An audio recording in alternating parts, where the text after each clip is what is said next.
Welcome back to the video series, Sea Level Rise Flooding. I'm your host and guide, Paul Enns. This 6th episode covers funding and governance. First, we'll chat with Danny Madrone, who we interviewed, to explore what the process will be to fund all these proposed adaptations. Second, we'll talk again with Danny, who is the first elected chair of the Sea Level Rise Collaborative.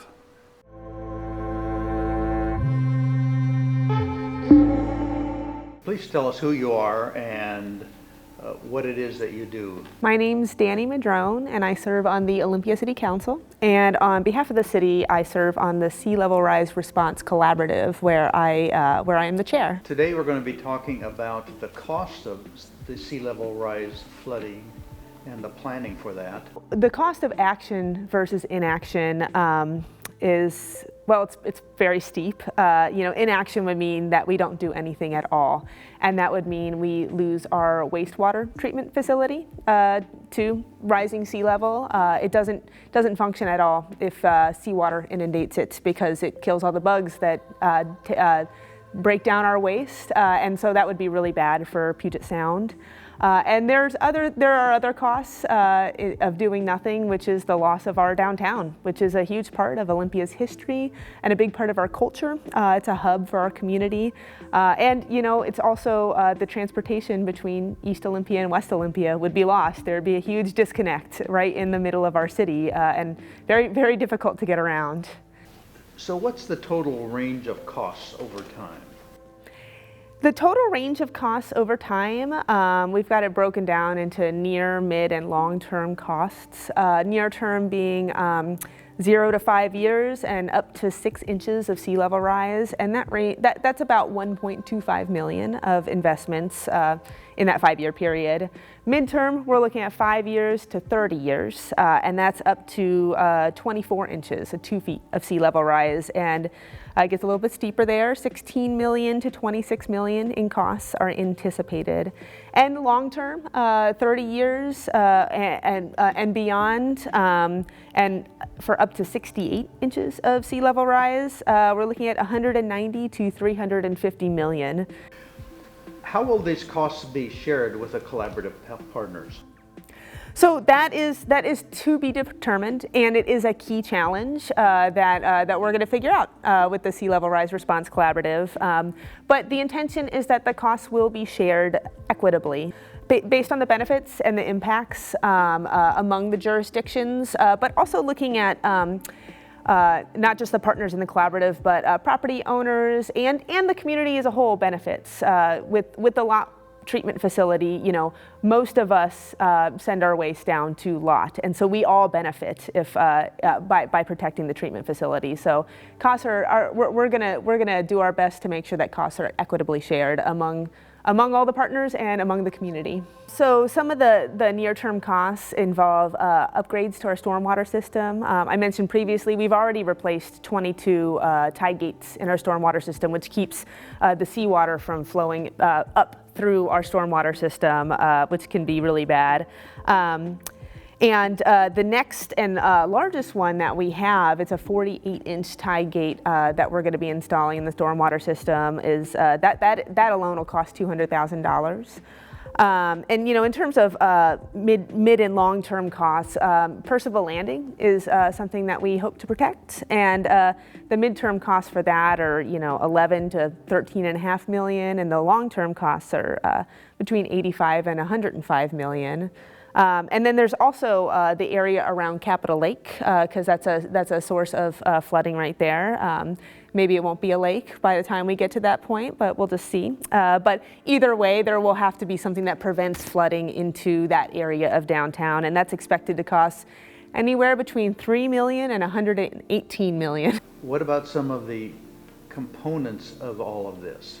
So all of the cost components, could be boiled down to 4 simple things: engineering designs, permitting, construction, and contingency. That's what makes up all of the costs associated with this. What kind of group is there that's working on the financing for all of this? The intention of the Sea Level Rise Response Collaborative to form a ad hoc finance committee, and so as projects come up, looking at who are the stakeholders who would benefit from a particular project, bringing in regional stakeholders, and then also bringing in a financial consultant that can help facilitate the discussion and the decisions that need to be made. There are a number of sources of options for financing.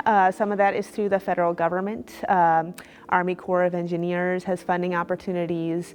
FEMA is a very likely source and probably the most promising. And then also NOAA, which has opportunities for planning grants around this type of work. With the state, Department of Ecology has some funding, and through the city, we've got utility fees, there's fees that lot collect, there's general funds from our budget and potential for bonding with those. And there's also the opportunity to create a flood district, which means create a taxing district to help support those costs. And then Port of Olympia, of course, they have some revenue as a jurisdiction, and there are projects that they are interested in for protecting their property. And then there's also private sources of funding, private grants, foundation grants. What do you want the residents of Thurston County to know about funding for sea level rise flooding projects? Well, I think what Thurston County residents should know about the funding for this is that, as we started off, inaction is not an option. We certainly do have to act, and we'll all be impacted by sea level rise, even if we don't live or work downtown, because of that lot wastewater treatment facility. We all benefit from that. We all use those services as long as we're on the sewer system. It is our intent that funding for this is done in an equitable way because we all do benefit, and so we'll all play some kind of role in this. What would you like to say that hasn't been asked so far? Well, a question that hasn't been asked that I ask myself a lot. Hindsight is 20/20, and if we knew that we would be facing these issues today, would we have built downtown in an estuary? And I would like to think not. But the leaders of today are working with decisions made in the past, so we just have to do the best with what we got.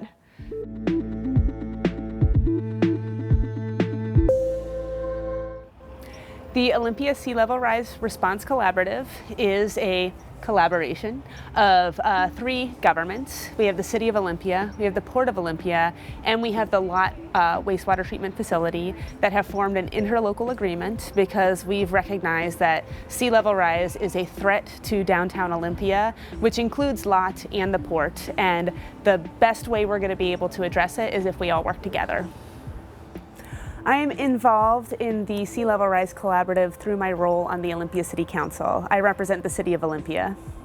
Oh, that means that in the interlocal agreement with the Sea Level Rise Response Collaborative, I bring the perspective and the interests of the City of Olympia to the process alongside the Port of Olympia and Lot. Well, yeah, as a member of the City Council, I represent the interests of the city, but I also represent the interests of the people who elected me to be in that seat. The group just recently formed, and I have been elected as the very first chair of the Olympia Sea Level Rise Response Collaborative. So that means that I facilitate the meetings and make sure that the voices of all the different jurisdictions get heard, make sure that people have access to public comment, and that and help set up the agendas to make sure that the work is moving forward.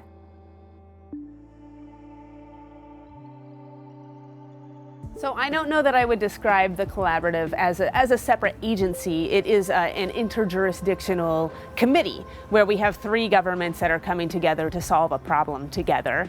And it's important that we do that because if Olympia and Lot and the Port all tried to separately address the issue of sea level rise, we won't be able to prioritize projects among the 3 of us. We might find that we're competing for the same funds when we should be working together with stronger projects. And so by coming together, we make sure that we're all planning, we're all looking forward to the future, and that we're all in agreement with how to move forward with it.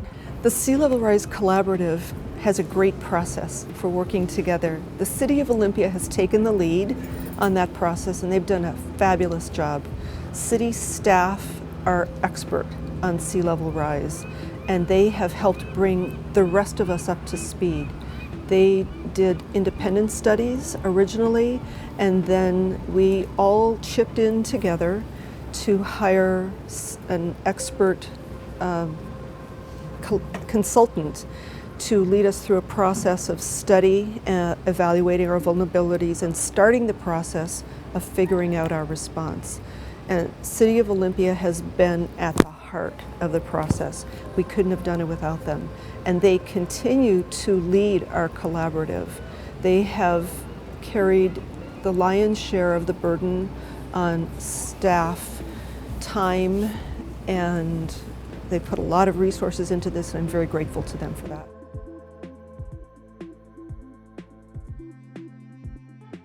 Yeah, well, it's important to the people of Olympia because downtown is important to the people of Olympia. People are also generally concerned about the health of Puget Sound and climate change and uncertain futures, and so having a response for this particular part of it can bring some relief and some certainty about the future.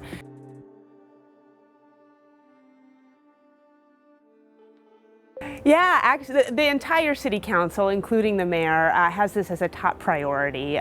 We all really value downtown. We're all concerned about climate change, and as a city, we've committed to climate mitigation, but we're also committed to climate adaptation because that the changing climate is already upon us, and the full council, the mayor included, we're all in this 100%. We're very fortunate in our area that there's a lot of close collaboration with the partner governments. We see it all the time at LOT with Lacey, Olympia, Tumwater, and Thurston County. There's a lot of close collaboration that happens. You can see it in our board meetings and the unanimous votes that come through there one way or the other.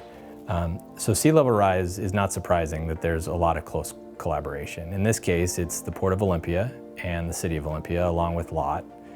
And everything from the collaboration on what the coalition, name of the coordination group should be called, to involving the Squaxin tribe, to involving various stakeholders. So a lot of collaboration. We have mutual goals that we want to accomplish, that a lot of the infrastructure that's in downtown, that is the community asset and investment over time, we have a need for this collaboration and to work together. There's a lot of common goals and common solutions. On the next episode, we'll explore the current work orders and monitoring. Till then, stay safe and stay dry.